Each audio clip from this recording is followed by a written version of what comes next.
18. And I will be a father unto you, and you shall be my sons and daughters, says the Lord Almighty. Again, let's read it together with you. Pero natin sa basahin sabay-sabay. 1, 2, 3, go. I will be a father unto you, and you shall be my sons and daughters, says the Lord Almighty. Tonight, I would like to reiterate, I would like to repeat myself, and to tell you that we have a father. Ang promise ng father dito, I will be a father unto you. And somehow, pagka sinasabi ng Bible na I will be a father unto you, we forget that God is speaking to us in a personal, intimate way. God is saying here to groups of people, He says, I will be a father unto you, you will be my sons and daughters. And you know, sometimes we forget that we were loved by our parents so much. You know that? Sino mga parents dito? Mga parents, you love your children, even I would like to submit to you, my dear friends, if you are parents, you would give yourselves to your children. You would die for your children. And that is exactly what the Father did when He sent His Son, Jesus Christ, on the cross. He died in our place. We're supposed to be crucified up there, but God took our punishment and He died on our behalf, in our behalf. Instead of us being crucified on the cross because of our sins, what happened? He took the punishment which is supposed to be for us. Ang tawag natin sa basketball game ay substitute. Ibig sabihin, para off yung isang player, may papalit. No? Ibabang ko yung isa sa upuan, para yung isa yung maglalaro.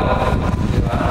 At yun ang nangyari sa atin on the cross. Let's continue our reading ng mga verses and don't cry out the Father towards His children, the Israelites. In the Old Covenant, the children of God are only the Israelites. Alam niyo? Israel is like Yahweh. In the Old Covenant, walang mga tuwing na kasama sa plan ng God. Besides you, there are some others na mga non-Jewish na nakasama sa plan ng God. Like Naaman, the Syrian. Si Naaman, the Syrian ay isang tikonin, is a leader ng army, isang general. Yes, a leper. Pero nakasama siya sa plan ng God. May mga tao na nakasama sa plano ng God kahit hindi sila mga Jews. Pero in the Old Testament, in the Old Covenant, the chosen people are not the Filipinos. The chosen people are the Jewish people. Tribo ng Israel. We call them the tribes of Israel. Ilang tribes ng Israel? Wow. At nagkaroon ng dispersion, the Syria took the 10 tribes to Assyria and put some people in the northern kingdom from Assyrian background. And then 586 BC, the Babylonians came, destroyed the temple, which was built by Solomon, and took the people into Babylon. Kaya sina Daniel at mga tatlong barkada niya ay napagod sa Babylon by themselves. Now listen to the heart of the Father in these verses. Sabi ng book of Deuteronomy, Moses speaking, is he not your father, your creator, who made you and formed you? Diba? Yan ang tanong. Hindi ba siya yung father ninyo? Sabi niya, I thought, sabi niya sa Jeremiah, nag-prophesy siya, I thought you would call me father. But instead, you turn away from following me. Ito mo yung cry ng Father na pinursake siya ng bayan sa And tayo din, we were worshippers of idols. Dati ka mag-worshipper ng idol dati. Sino mga pinalayan ng Diyos sa Diyos-Diyosa? Tuwag-tuwa ako kay Sister Nelly kanina dahil nag-iimbita siya ng isang kapatid. Yung pala, nag-iimbita na sa akin sa Diyos-Diyosa, nag-iimbita. I'm so blessed for her dedication na kahit na siya ay winal to 1, 2, 3 ay naging Bible siya. Hallelujah. At gusto ko i-encourage lahat kayo na alam mo ba, makakalaya sila nakasinig sila ng mabuting balita. Anong mabuting balita? Ang kaligtasan, hindi sa mga Diyos-Diyosa. Hindi yun ang ating Father. Tatawagan mo yung bato. Meron tayong dagdagang alam mo dito ulit. Meron tayong pangalan, Pedro Calungso. Bisaya yun Hallelujah! Di ba? Meron tayo na natin science Ang dami na natin hindi ko mabilang, hindi ko makilala. Ang kilala ko si Renzo Ruiz. Yun, kilala ko. Sabi niya, Melody, sino ba yun? Sabi ko, Bisaya. No, I don't say, I expect the Bisaya. Marami tayong Bisaya dito. I'm from Pangasinan, and Tinayaga. I love Bisaya. Kapalo ko mag-ilang po Jotay. Jotay Gid. Now, listen to this. The father is crying out for children. Sabi niya, why wouldn't you call me your father? Ang ganda pala, kasi sa ating mga anak niya, is for us to call him as Abba, Father. Diba? God is waiting for us to have a relationship with Him. Before going here from Tel Aviv, I was listening to an MP3 and I heard Mike Bickle preaching about believers romancing God. Pakinggan niyo ba yun? Kung tayong mga believers, wala nang parang, we are romancing God. Sarap ng joke ko na. Sorry. Believers are romancing God. Have you ever heard that? Sabi ni Mike Bickle sa preaching niya is, marami daw burnout ng mga believers ngayon dahil they forgot the element of loving God in the first place. We have forgotten the value of having an intimate relationship with our Heavenly Father. And the result is, we're out. Dahil we're serving God in our own strength. And we forgot that ministry and everything that we do in life should be flowing out of our relationship with Abba Father. And listen to this, our Father God, not only that we have the desire to be closer to the Father is waiting for us to come to Him. How oftentimes that we ignore Him during the day. At meron akong ganda pala nung nagsaserve sa Lord na hindi ka pressure sa labas. Ginagawa mo mga bagay na gusto mo, because you love God in the first place.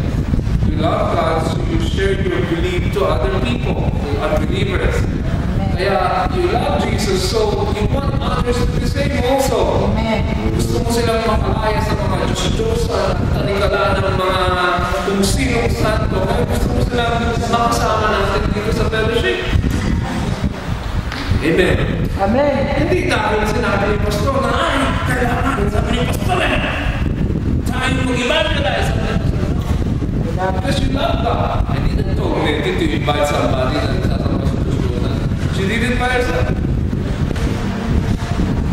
Hello? And somehow, pagka yung normal Christian life, push people to share the good news or to bless somebody. Our Father is crying out to His children. I thought they're going to call me your Father, but instead, turn away from following me. That's the continue. This is God's heart. Sabi niya, the chosen people, the Jewish people, are scattered all over, sa north, south, east, and west. The Jewish people are all over. Dispersed sila.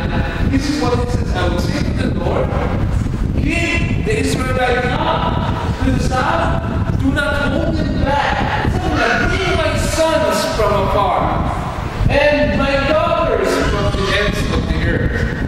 Diba? Yung mga anak niya, Israel is his chosen son, chosen children. Now listen to this. Tayo lahat ay mga children of God. Amen. Sabi ng Bible, John 1:12, but as many as receive Him, to them gave the power to become the children of God, become sons and daughters of God, even to those who believe in His name. Diba tayo lahat na nanampalataya kay Jesus are all children of God. And God says, I will bring them from far. Nalala ko yung sinabi ni Jesus sa mga Pharisees, these people worship me with their lips, but their hearts are far from me. Grabe pa na, pwede pa na mangyari yun. With your lips, you're saying you love God, but your heart is very far from the Lord. So, paano ko naranasan paano ko alam na ako'y malaki sa Lord? Ano kung hindi ka nagiging sensitive sa Holy Spirit? Ano kaya ang Spirit? Hindi mo naranasan yung kalapitan ng presensya ng Diyos sa buhay mo. You're very far. Now, I'm not talking about feelings because feelings go up and down. And down. Kayong mga malayo sa mga pamilya ninyo, kaya naman i-cultivate kaya. Kasi pag yung katabi mo na, pag katabi mo na ang asawa mo, kung minsan nakakalimutan mo may kasama ang asawa mo nakakaukain ka na Uy ka na? Tagal mo kasi. Kasama mo na yan, mas lalo kung malayo mo sa iyo. Naintindihan ba? At somehow, yung nawawala yung intimacy, yung sweetness. Kung minsan tinatawagan ka na, wala kang padala dyan. Wala kang 10 digits dyan. Mami, matagal ka nang di nagpadala ng Naintindihan, ibig sabihin, minsan natatawagan tayo dahil naaalala nila na, outdated ng cellphone ko, mami. Mga ko, ganito na kung ginaganyan na Ako ganyan pa rin Sabi niya, Mother, dapat na ito. Dapat ganyan na rin ako.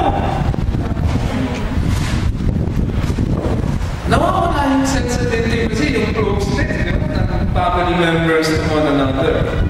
Yeah, I would like to encourage you, as much as I like you here in Israel, and as much as I love you to stay here in Israel, maging manatili na tayo dito ng walang hanggan, go back to your children, they need you. Go back to your husbands, they need you. Somehow, yung nakakalimutan natin, may mga masalaga sa buhay. Higit sa Western Union, higit sa pera. I was sharing to my wife when we were on the way to church, at pag nandun ako sa sitwasyon, wala na akong panahon sa asawa ko at sa mga anak ko dahil sa busy ko ng trabaho. Siguro, ito lang tayo. Kasama kayo sa Israel, tapos wala na rin kayo panahon sa isa't isa. Uy, ito lang tayo sa sulong ng Pangasinan. At mag-enjoy tayo ng pagtatanim at pag-aani. Pupunta tayo ng Mindoro, pupunta tayo ng mga lansones at mga... Ano yung mga bukas ko meron di sana? Lansones, ayaw mo na pala. Ano yun? Lamansi.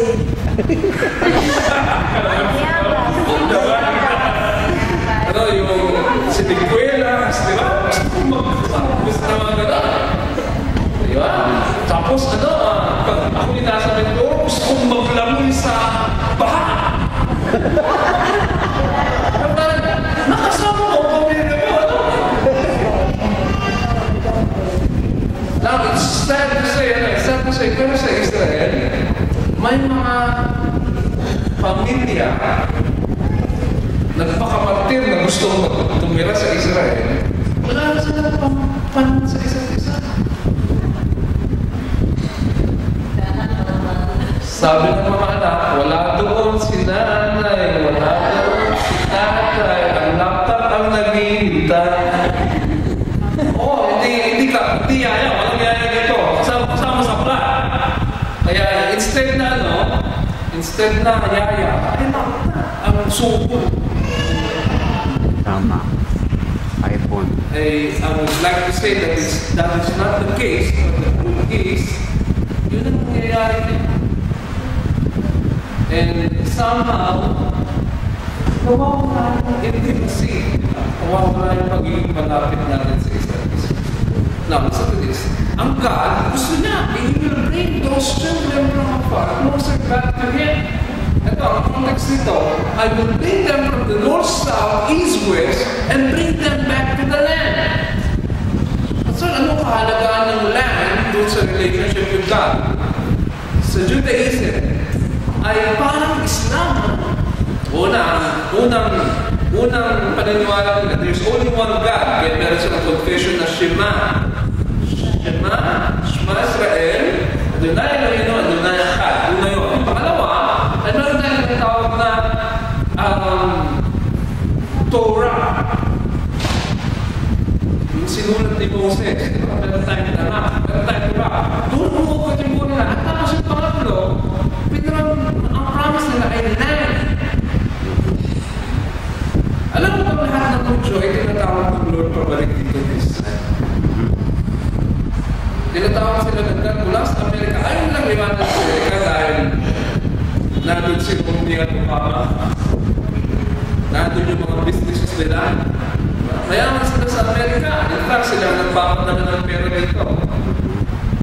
Diba? Kaya meron tayong sinasahod kung minsan dahil galing dun sa mga kapag-anak na American citizen. At kung minsan ang gobyerno tumatanggap sa mga Jewish National Fund from America or maging kami na ito ng America or Canada, pupunta dito yung mga funds.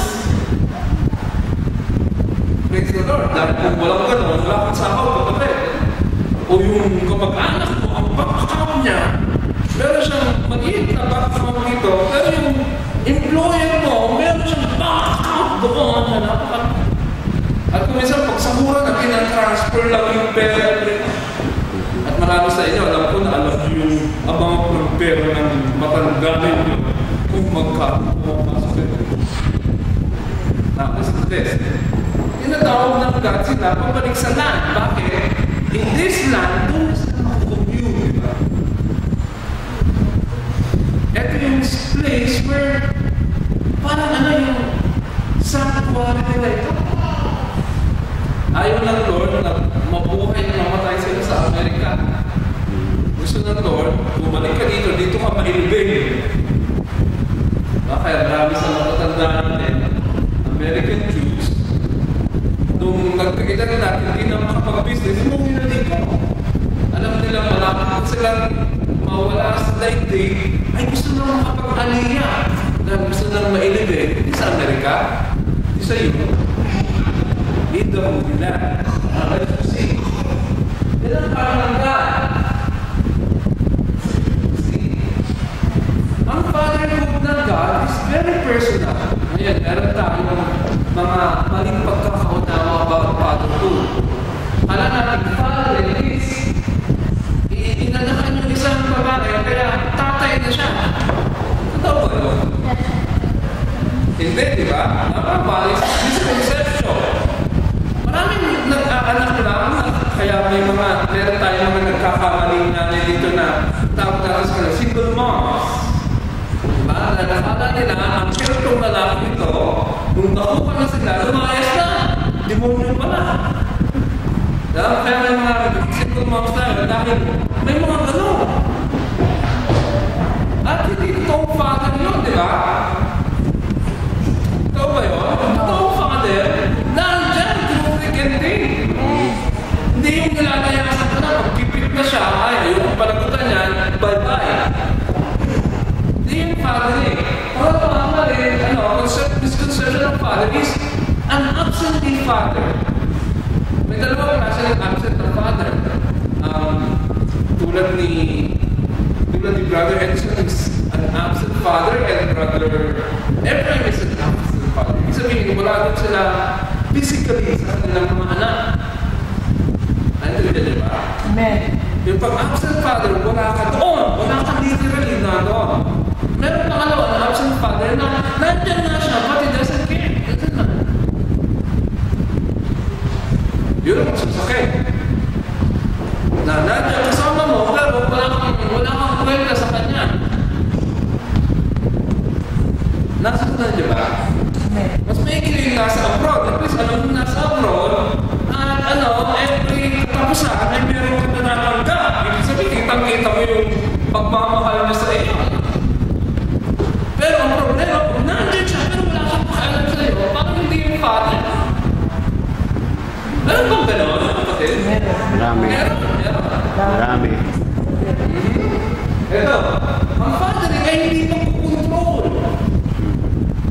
Na, ikaw, ito ang gawin mo. Ito ang plano ko para sa buhay mo. Diba kasi tayo mga magulang? Wala, magsimang ka na lang para sa kapatid mo. Sama ka na lang niya. Kano, nakasama niya. Gusto niya nurse eh. Yeah. Minsan na, sige, sumunod lang siya. Pero, masakit sa loob niya. Dahil sabi mo eh. Minsan, we use our power as adults na manipulate yung mga anak natin. And that's a misconception of a fatherhood. Hindi yung magiging personal father. Nakinukontrol mo sila. Nakinukontrol sila. Ito ang ginagamit ko kay mother, anger. Pagka ako'y galit na, ay, Manuel, yung tono ng pananalita ko pag sinabi ko Manuel, ay, hindi siya alam na isa umiiyak ko siya, tulaan na ako. Dahil alam niya na, nagkakto. Alam niya ako ay naglalaro na father, pero ako'y nagalit. Sabi ko, ay, umayos ka dahil mawawalan ka ng mga privileges. At isa sa mga privileges niya, hindi niya makakalaro ang tatay niya. I-islabing ko siya. Ang galing na sa kanya, wala pa rin. Bakit gano'n? Gusto kong mag-disiplina. Somehow, ginagamit ko din for control. Ang tinatawag natin yung behavior modification. Ewan ko kung nag-aaral na psychology. Ay mga ginagamit kang style para magbago mo yung ugali ng isang tao. And somehow, it's part of manipulation and control. And our Heavenly Father, listen to this. Our Heavenly Father is allowing us, giving us the freedom to fail. Ang Father God natin is not a controlling God. He gives you an opportunity to commit mistakes and learn from your own mistakes. Di ba? Maraming nagsasabi na mas magaling sila kaysa sa Diyos. Ang sabi nila, pagka ko ay Diyos, hindi ko makayaan si Adam and Eve na kumain ng bar, pinagbabawal na diba? Mas magaling na sila sa lahat. Ang God, hinayaan niya. Kapatid, kaya niya. Pakulugin na, pakidlagay na, kukuha na siya. Kung hindi siya madrasa, gano'n yung mga yung sinasabi ng Lord na off-limits. Pwede niya pakulugin na, pakidlagay. Ginawa na ba? Kung kumukuha si Adam, ay, Adam, sige pa ng truth. Hindi. Kumulog ba't kumitla? Hindi. Hinayaan niya. Nanood lang siya. Hindi na sinabing, gising! Hindi na ginawa naman si Adam and Eve. Binigyan siya ng opportunity na mag-fail. And they fail. At sisisihin natin ng God, dahil ang Diyos kasi pinabayaan niya. Again, sabihin ko na we were created with our own free wills. We can choose either to serve God and come over here, or we can choose to stay sa flat. Makipag-chat ng kalimutin. Diba? Makipag-chat sa mga online. Lope, Bible.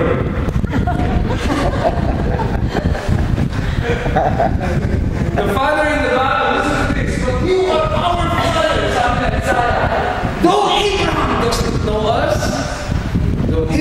does not recognize us, yet you are our Father, our believer. That is your name. Di ba? Sabi niya, kahit hindi kami kilala ni Abraham, hindi kami kinikilala ng Israel, you are still our Father. Di ba? Ikaw gusto mo mapakinggan ng Father sa mga anak niya. You are my Father. I am your child. Di ba kung sa kailangan natin alalahanin na God is a Father to us. Kanina, I taught nagturo ako sa Zoe Bible College this morning. At habang sinishare ko yung story na si Jesus ay in-encounter na si Saul on the road to Damascus. At si Saul, ang pinapahirapan niya yung mga alagad ni Jesus, di ba? Tapos, ang sabi ni Jesus, bakit mo ko pinapahirapan? Teka lang. Rewind. Sino pinapahirapan ni Paul? Mga believers, mga disciples. Bakit ka nagkukumplain si Paul? Saul, why are you hurting me? Why are you persecuting me? Ang dalawa ko yung sinishare ko lang yung explain mo. They started to cry. Some of them experienced na rin, wow, ano pala yun? If I'm being hurt, Jesus is also being hurt. So nakakalimutan natin yung truth, nakasama natin ng Lord. And when we're hurting, He's hurting. One time, habang ako yung nasa isang prayer meeting sa Sabakalila, I was asking God, sabi bakit ang daming wounded na tao, ang daming nasasaktan, ang daming umiiyak, ang daming nasaktan. Alam mo, binigyan ako ng sagot ng Lord na hindi ko makakalimutan sa buhay dahil it came in Hebrew, Ivrit. Sabi ko, bakit ang daming nagsakit, nahirapan, bakit ang daming nasugatan sa puso nila, yung nagtatandang, umiiyak, parang ang hirap ng mundo, daming umiiyak. At kung minsan, ang solusyon ko na, ay makiiyak na rin, kasama nila, iiyak ka na lang tayo. Wala kang magawa,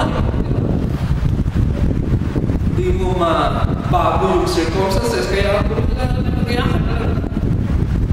Sabi ko sa Lord, bakit gano'n? Bakit tatad ng paghihirap itong mundo nila? May sakit doon, may nanakit dito, may nasaktan doon, may mga nasaktan noon, bata, hanggang ngayon, dala-dala na yung sakit nung sila yung bata pa noon. And somehow, walang healing, walang deliverance. At ano mo, pero sa pagkagalan, I started to cry.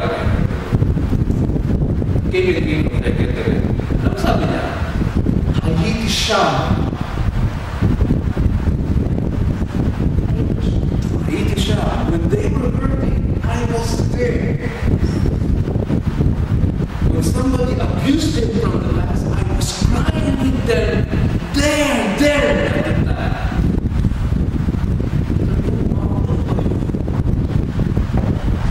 Now when we are hurting, God is crying with us. It's really with us. Nakalimutan na natin yung truth na ang God pala is crying with us. Hayiti siya. I thought all the way, all the time, I was there by myself. And you were watching from above and you didn't do anything to help. That was what I was thinking. I was wrong. God says, Hayiti siya. I was there when you were. I was there when you were crying alone in your room. When you thought nobody's listening to you. I was there when you were in so much pain that you don't know what you're doing anymore. And I said, wow, yung pala yung Father na kilala natin. He was there, He didn't leave us during the time that we were suffering. Hayiti siya. If you thought you were alone and then you're mistaken, Kaya siya, He was there. And one of His name is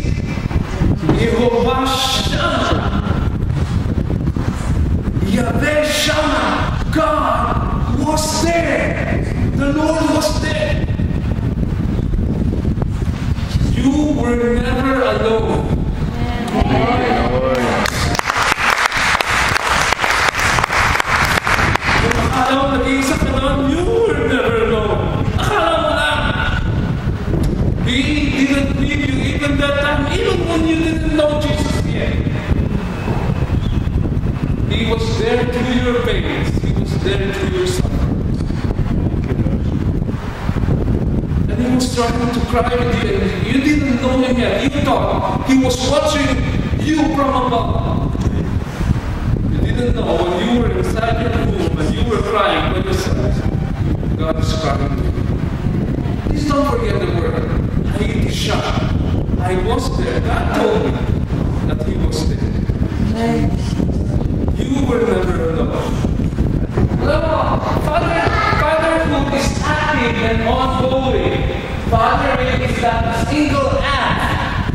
Maging tatay ka lang minsan. It's an ongoing, lifelong process on a day-to-day basis.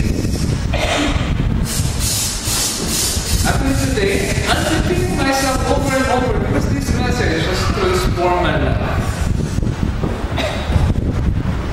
Transform my life as ministry in a way that I'm not pressured anymore to do things because He wants it. I'm trying to do everything that He wants me to do because I love Him. I don't father-hearted God. It changed my view of God. I love Him much more now than I loved Him before. One of the things na problema ko noon is my prayer life.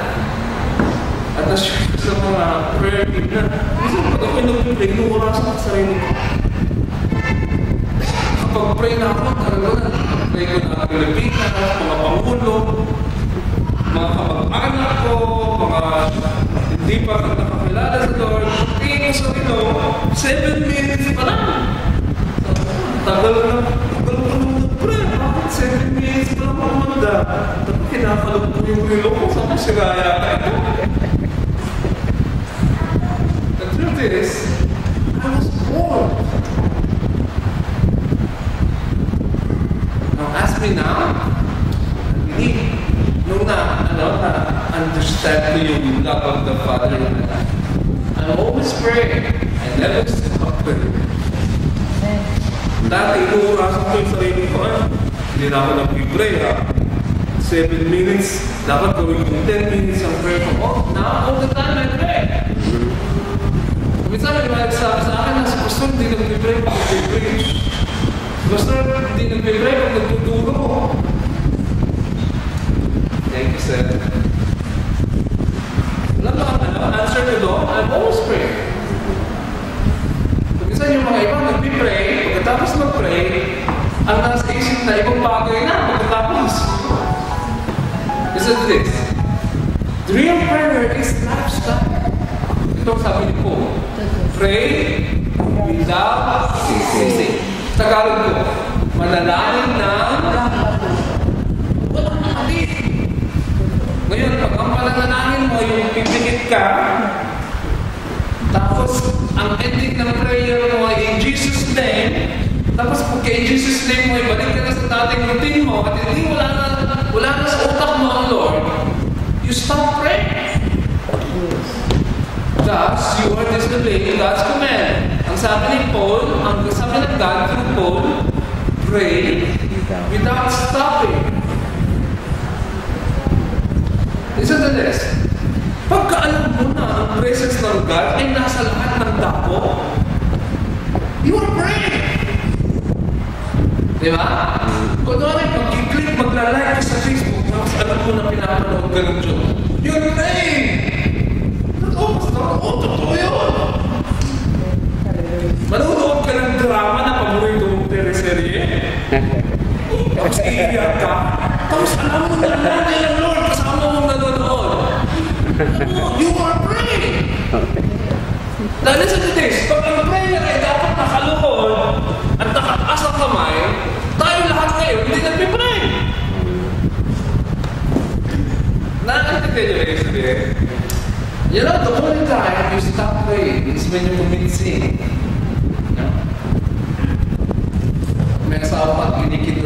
asawa din, hindi ka nag-pray noon. That's not prayer. Pero pag you are on your ordinary work time, nasa work ka, na matutulog ka sa iyong hallelujah, sarap matulog. Diba? O kausap mo ang matanda, and you are aware of God's presence in your life, I submit to you, my dear friends, you are praying. Minsan, ginawa na natin ang prayer ay parang, ito tayo. Dapat tayo mag-pray ngayon. Nakatawa namin siya. Enjoy siya sa kanyang caregivers. Babysitter. Now, listen. What I mean to say, listen. When you are aware of God's presence whenever you are praying. At sama, gusto ko yung mga prayer na short, tapos mataas. Lord, tulog naman, anong gagawin mo dito? Lord, anong gagawin natin dito?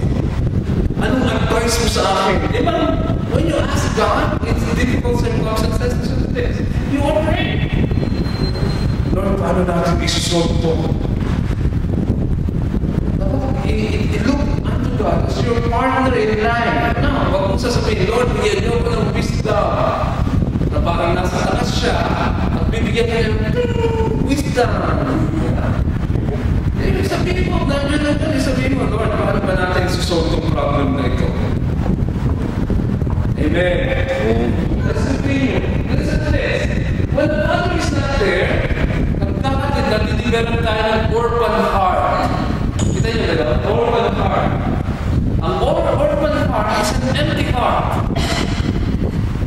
Walang father. Listen to this. Wala kang father. Wala kang family.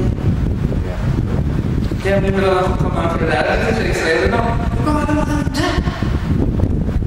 Dahil na-default na yung asawa Ay, yung kinakasama mo na Pero yung pangalawa na, papangalan na lang dito sa second boyfriend. No, I'm not condemning anybody. I'm just telling you na pag wala yung father mo, isasama na lang yung pangalan mo sa iba.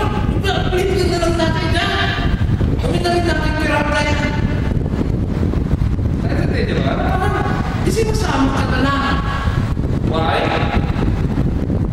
Wala kang father.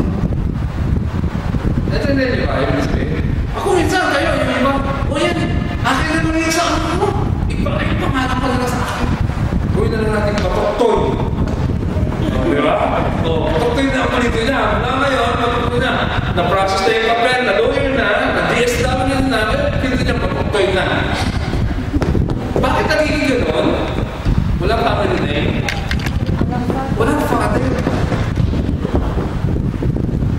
At alam natin lahat na sa loob natin, hindi mother ang sinusundan, di ba? Father, family name. Now next, walang identity. Alam niyo identity? Ako di ba ay Pangkalado? I came from San Carlos City. Ang father ko, ang tawag ng mga taga-amin, ang tawag ng mga taga-San Carlos City, sa tatay ko ay Alado. Pangalan. Ano yung say pangalan? Not nickname. Actually, it's a disdainful way of addressing. Nickname. Malayaw. Hindi pala yun. Bakit yung dinidisdain ka na pangarang ay Tagalog ay pagkasunod. Now, let's say, si Alalo, hindi ka na Alalo. Ang pag-ibig nandiyan na si Alalo. Alalo is a kind of fish. Anong pangalan ng fish? Alias. Maraming Alias, di ba? sa Tagalog? Ha? Basta meron isda na ang tawag sa amin, ang tatay ko ay Alalo. Ang pangalan sa kanya, ang anak, Alalo. Dalawang anak niya, Alalo. Lahat nagbarkada ko, nag-pwede mo sa akin, Alalo din. It's a kind of fish. May nangyayari kasi sa uncle ko. Ang uncle ko, pagkasama sila ng father ko, ang uncle ko, listen to this, ang uncle ko,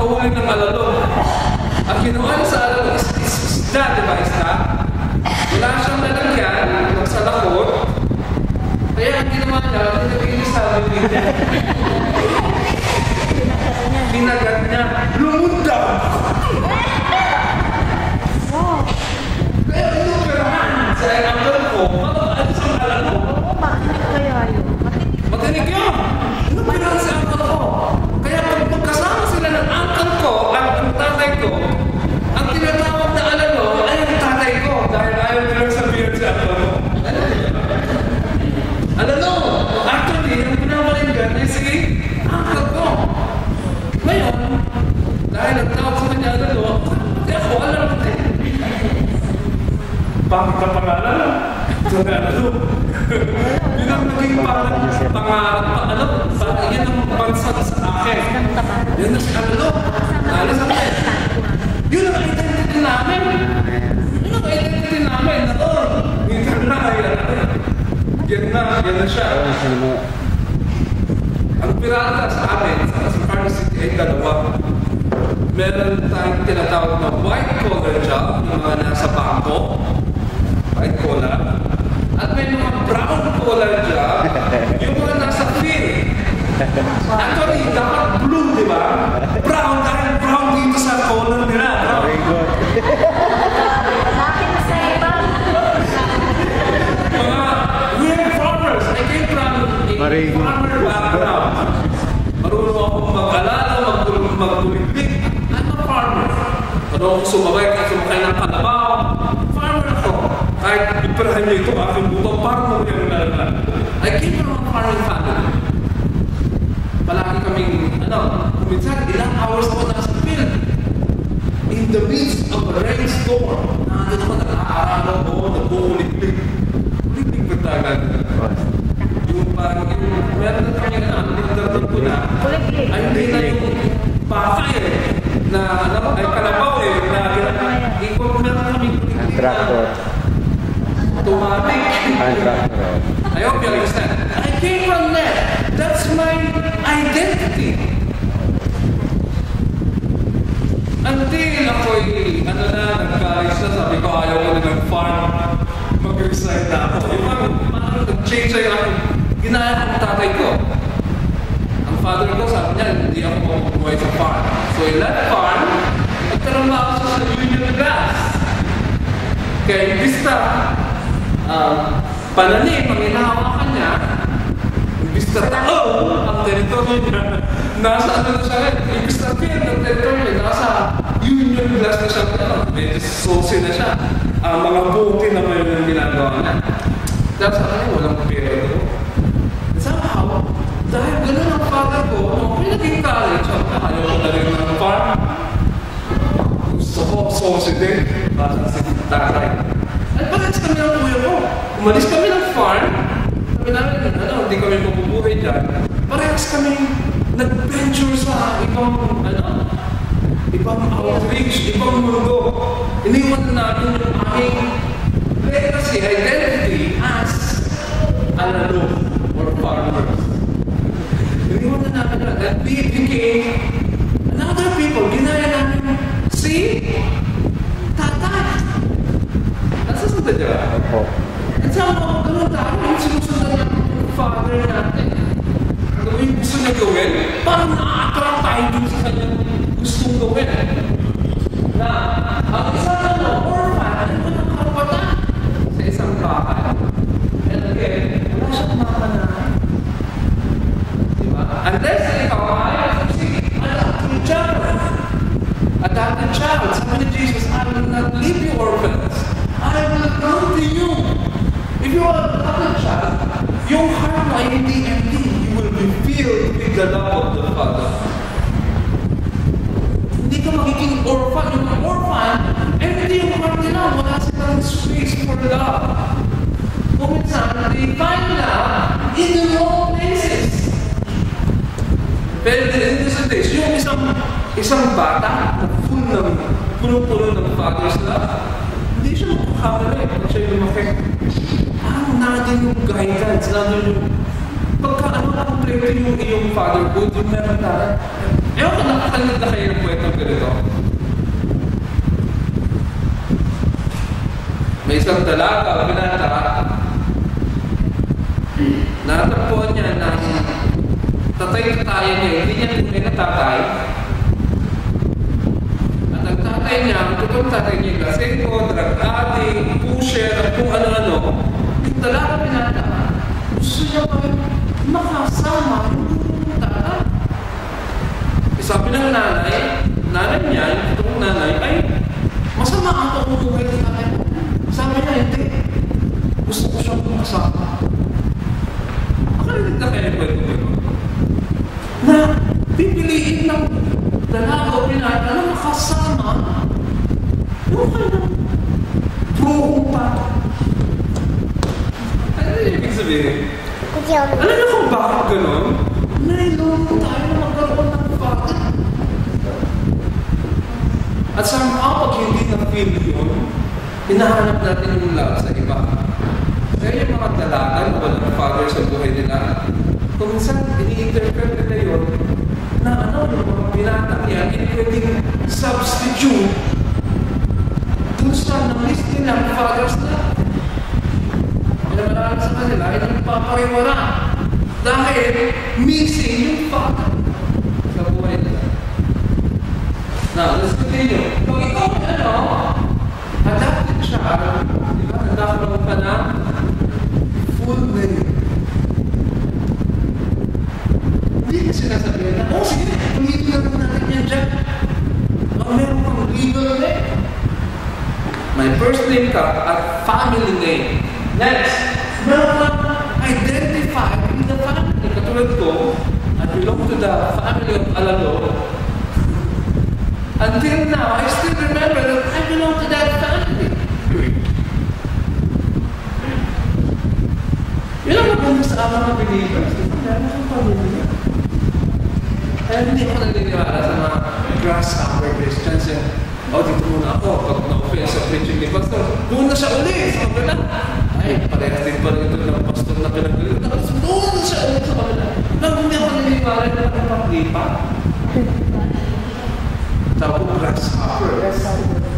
Dahil ang totoong pamilya, walang iwanan. Amen. Diba?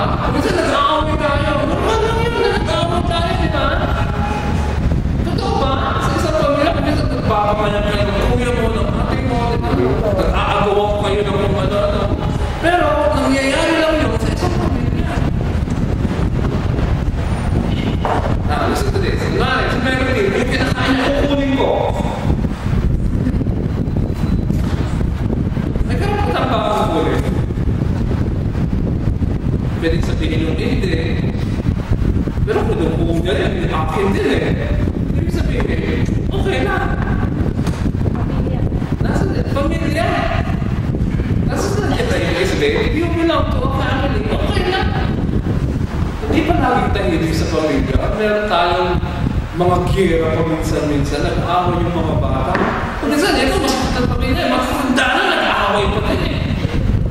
Pagka namatay si tatay, yung manahan sa lupa, minsan nagpapatayan pa. Now listen to this. It's normal pagka magkakaibang tao, nag-aaway. Of course, may isa tayo yung Jesus Christ. Pero di ba magkakaiba yung personality natin? Dito, may mga mahilig mag-smile. May mga mahilig magsimamante. May mga mahilig na, pastor, nakita ka na may mga is-loving ka din. Nakita ka ko nga. Praising din, ha? And it's okay. It does happen. Iba-iba yung bagay, ha? Yung mga iba na titirahan ka ng pagkain, yung iba pa inuubusan ka talaga. Okay lang. Okay lang. Matanda pagkatapos. Okay lang, di ba? Yung sabihin, ganun talaga, it does happen. Yes. Understanding, may mga conflict. The main thing is, walang iba na. Di ba? Ngayon, pagka umalis ka, ibig sabihin, hindi ka talaga kapamilya. Hindi ka talaga kapuso. Kapamilya. Ibig sabihin, dahil pagka tayo yung magkakasama, through thick and thin, yun yung family. In the family of God, iba-ibang klaseng tao. Kaya lang, listen to this. May mga tahimik, may mga sobrang masalita. Gano'n. May mga tahimik, pag maraming tao. Pag sila lang, grabe rin sila. Okay lang. Totoo ba? Okay lang.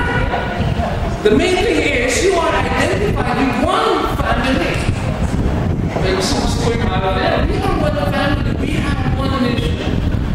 Iisa yung ating vision. Now, our vision is we will go to all the world until Jesus' name is perfect. We will not stop. Ngayon, yung mga singles, you will go to all the world. Mga married, I'd like you to be back to your own family. To your children, to your husbands. Kasi alam mo bakit?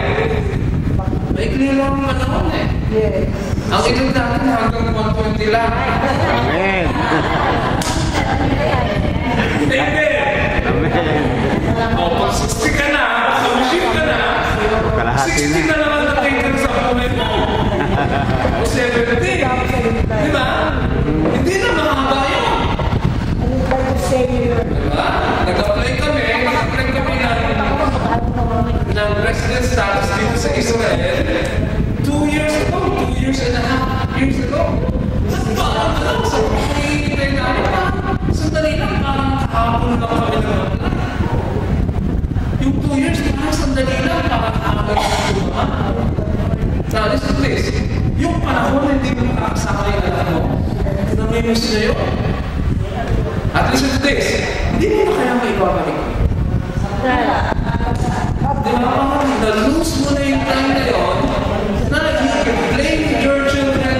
Meron tayo na yung dito dati. Nung umalis siya, hindi na niya naanagaan yung anak niya. Alam mo, nung nalipon siya, pabalik niya, ako na naanagaan niya. At least naanagaan niya ako niya. Na-miss niya yung childhood ng anak niya. Are you still here with me? Meron pa rin mga married people, may mga pamilya sa Philippines. I would suggest pupunta kayo ng Europe, pupunta kayo ng America, pupunta kayo ng Europe, kasama niyo yung pamilya niyo.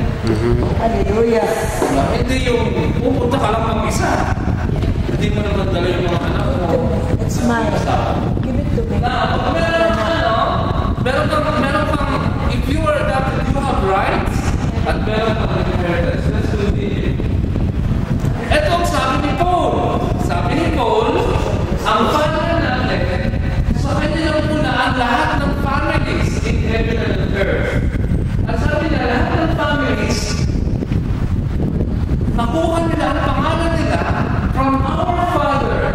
Sabi niya, yung Father natin, siya rin ang magbibigay sa atin ng power by His Holy Spirit.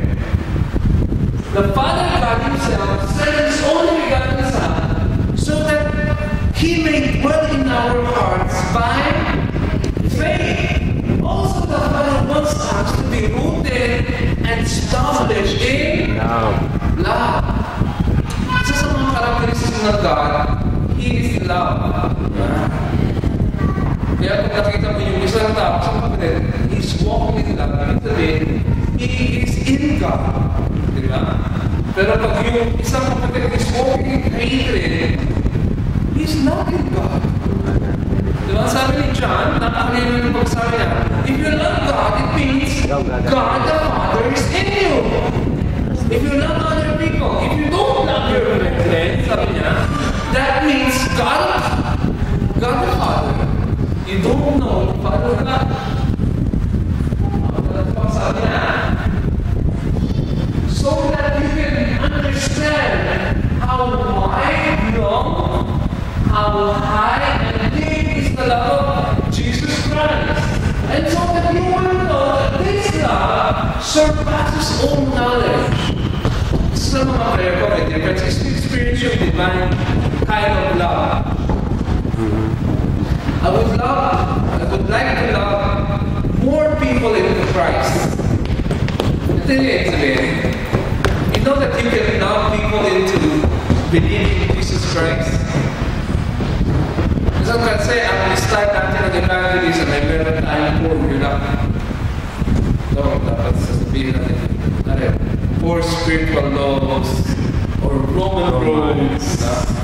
Actually, nag-ibig natin yung mga believers, hindi dahil sa mga formula natin.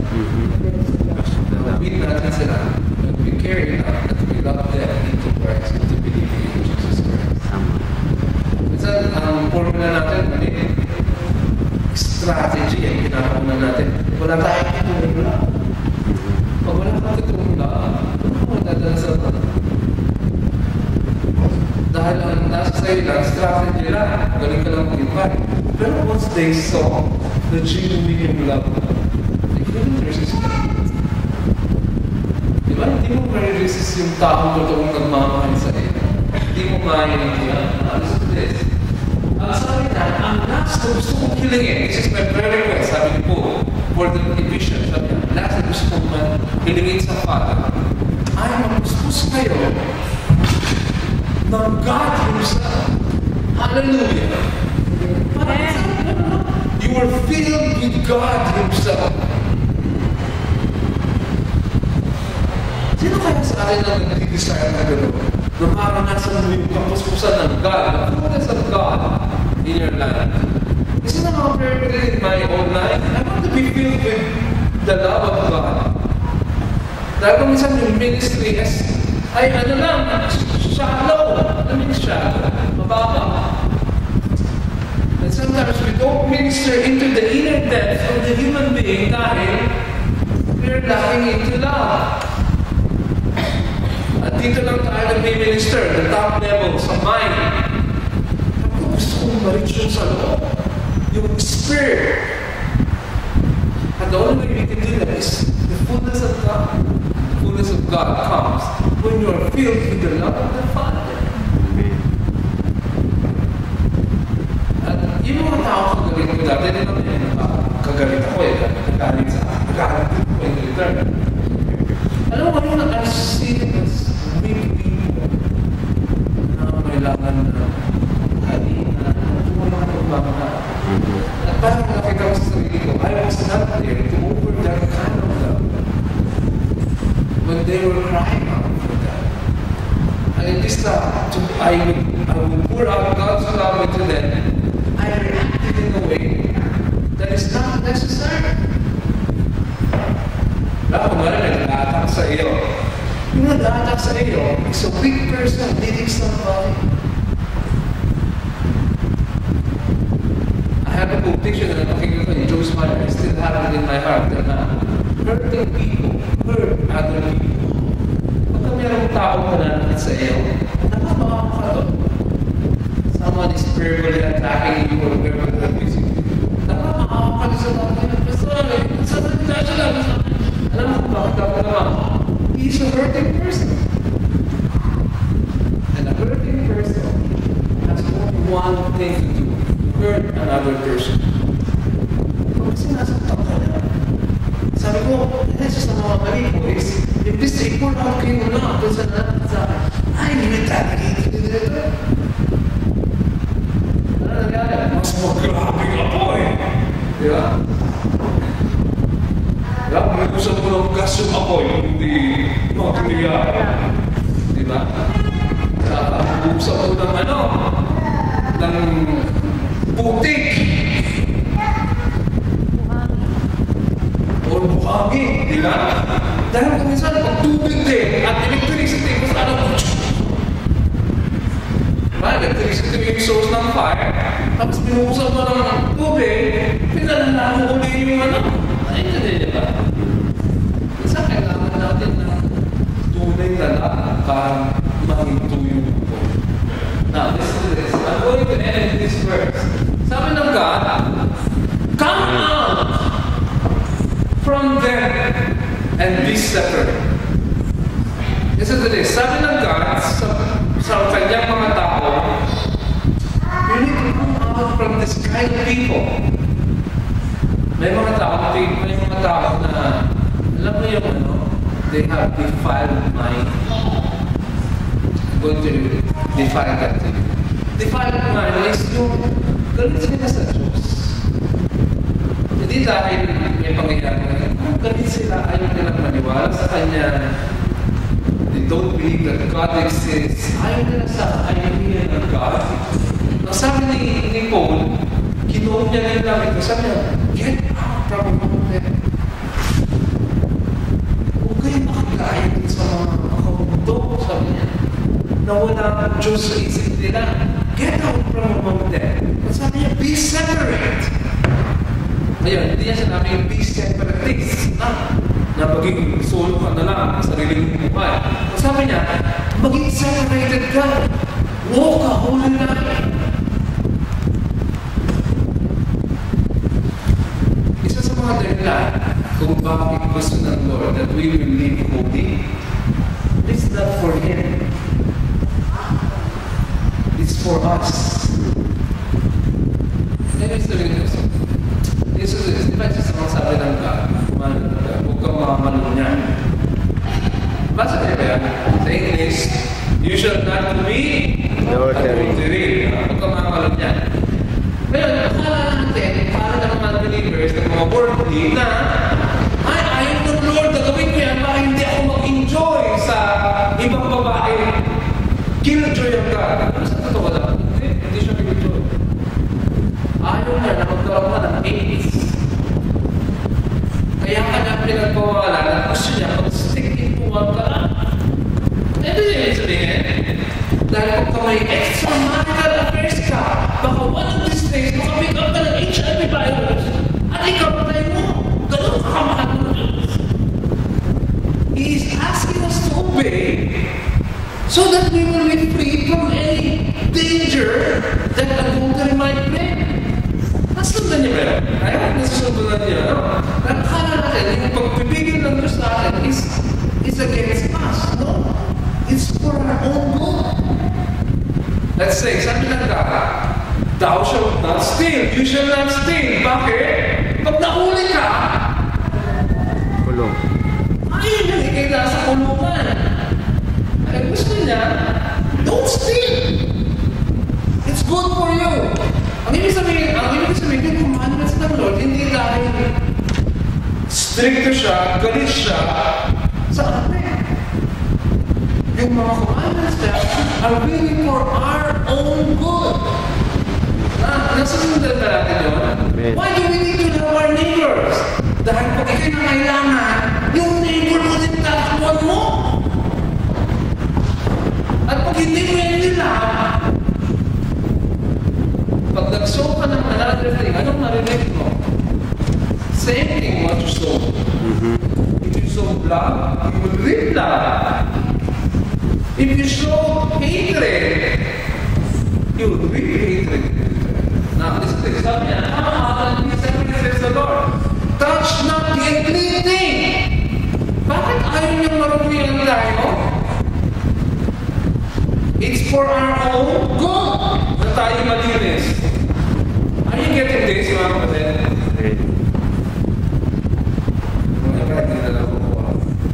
Are you getting this? Bakit sinasabi ng God na do not touch the unclean thing? It's not for Him. It's for your own good. Pag nakahawak ka ng unclean, it makes you unclean also. Touch not the unclean thing and I will save you. Alam mo ginagawa ng sin in our lives, it destroys us. Kaya ayaw ng Lord na tayo na bumuhay sa kasalanan. Dahil ang sin, it destroys us. Tayo ang talo pag tayo nagkakasalan. Kasi, meron akong hinanakit sa isang kapatid. Alam mo nagkukos yun ng high blood, stress, ulcer, stomach problems, name all. Pag meron kang higit sa isang kapatid, it manifests in different ways in your body. Hindi ka makakatulog, insomnia ka tuloy. Sabi mo, baka kaya makakatulog. Yung dami na nasa isip mo, gaganti ka eh. Kaya, it's not good for you. Actually, God wants us to flee from sin. It's not for Himself. It's for your own good. And sometimes when we live in sin, we destroy our own selves.